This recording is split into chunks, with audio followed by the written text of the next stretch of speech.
This is the Tree of Life, Season 29, Chapter 4.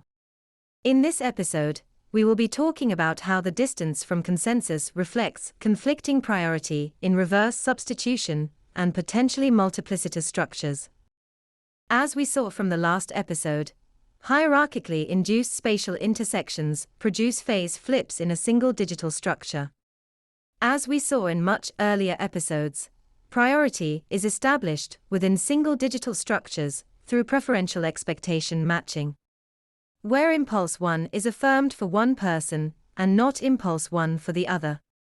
Singular structures create three-person priority according to the ranking provided by the central person, affirmation of one impulse for one then affirmation of the not impulse for the other.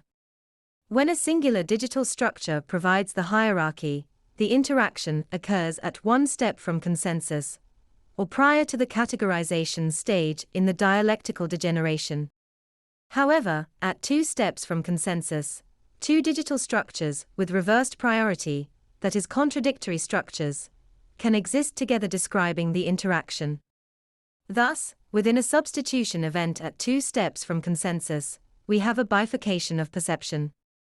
These two structures represent two hierarchies, two domains.